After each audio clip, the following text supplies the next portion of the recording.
तो आज हम डिस्कस करने वाले हैं mirror formula for convex mirror. Last time अगर आपको याद हो तो हमने डिराइव किया था mirror formula for concave mirror. तो कॉनकेव वाला केस अगर आपने नहीं देखा है तो उसकी लिंक डिस्क्रिप्शन में ऑलरेडी प्लेस्ड है। हम बात करने वाले आज mirror formula for convex mirror की, जिसके लिए हमें सबसे पहले चाहिए होगा एक कॉन्वेक्स मिरर। कॉन्वेक्स मिरर पे हम बना देंगे एक प्रिंसिपल एक्सिस, प्लेस कर देंगे उसपे PFC, P for pole, F for focus, C for centre of curvature. तो सबसे पहले हम प्लेस करने वाले हैं मिरर के आगे एक ऑब्जेक्ट दैट इज AB। तो सबसे पहले एक पैरेलल रे इंसिडेंट होगी जो अपीयर टू मीट होती है फोकस पे। सेकेंड रे हम इंसिडेंट करेंगे पोल पे और वो रिफ्लेक्ट बैक होके जाएगी पोल से।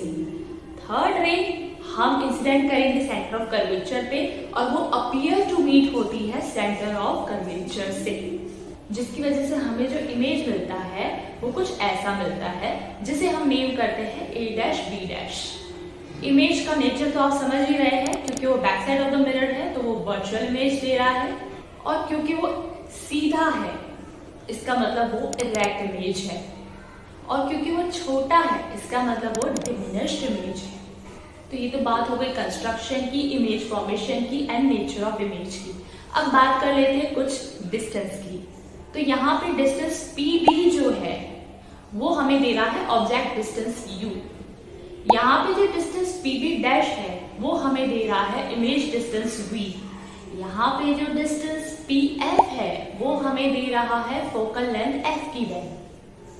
चलिए इन्हीं सारी वैल्यूज को यूज करके हम आज करने वाले अपना डेरिवेशन।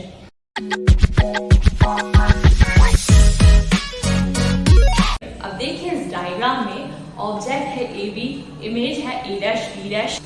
तो हम कह सकते हैं कि यहाँ पे triangle ABC and triangle A', B' and C ये दोनों सिमिलर है, जिसकी वजह से हम ये क्वेश्चन लिख सकते हैं कि AB upon A', B' equals to CD upon CB'।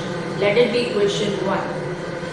अब इसी की तरह triangle ABP and triangle A', B' वो भी सिमिलर है, जिसकी वजह से हम ये रेशियो लिख सकते हैं AB upon A', B' equals to PB upon PB'। Let it be equation 2। तो इक्वेशन 1 एंड 2 से हमें क्या मिलता है, CB upon CB' equals to PB upon PB'। Let it be equation 3। अब यहाँ पे देखिए डायग्राम के अकॉर्डिंग हमें CB और CB' की डायरेक्ट वैल्यू नहीं मिल रही है, तो हम फाइंड करने वाले हैं। CB की वैल्यू क्या हो जाएगी, PB प्लस PC, जबकि CB' की वैल्यू क्या हो जाएगी, PC माइनस PB'। बस इसको हम इक्वेशन 3 में प्लेस कर देंगे, तो हमें क्या मिलता है, PB plus PC upon PB' minus PC equal to PB upon PB'। Let it be equation 4। अब बस इन सब की वैल्यू साइन कन्वेंशन यूज करते हुए प्लेस कर देनी है। कॉन्वेक्स मिरर के साइन कन्वेंशन ये है आपके सामने। उसके अकॉर्डिंग PB की वैल्यू हो जाती है -Q, क्योंकि वो तो हमेशा in front of the mirror रहता है। PB' की वैल्यू हो जाएगी +B, क्योंकि वो back side of the mirror मिलता है, और PC की वैल्यू हो जाएगी +R। PF अगर फोकल लेंथ है तो PC क्या हुआ, रेडियस ऑफ कर्वेचर। बस ये सारी वैल्यूज को हम इक्वेशन 4 में प्लेस कर देंगे, तो हमें कुछ ऐसा इक्वेशन मिलता है, R minus V equals to -U upon V। इसको रिजॉल्व करेंगे, क्रॉस मल्टीप्लाई करेंगे, तो उसमें हमें ये इक्वेशन मिलता है -UV plus VR equals to -UR plus UV। अब UV वाले टर्म्स एक साइड ले लेंगे और R वाले टर्म्स एक साइड ले लेंगे, जिससे कि हमें ऐसा कुछ इक्वेशन मिलता है VR plus UR equals to 2UV, क्योंकि UV ऐड हो गए। और आखिरकार सब कुछ रिजॉल्व करने के बाद हमें कुछ ऐसी वैल्यू मिलती है 1/U plus 1/V equals to 2/R। और हम जानते हैं 2/R क्या होता है, 1/F, क्योंकि R/2 क्या होता है, फोकल लेंथ F।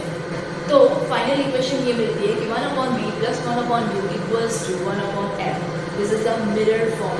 ये मिरर फॉर्मूला हमने ऑलरेडी कॉनकेव मिरर के केस में भी डिराइव की हुई है, और देखिए ये वैलिड है कॉन्वेक्स मिरर के केस में भी।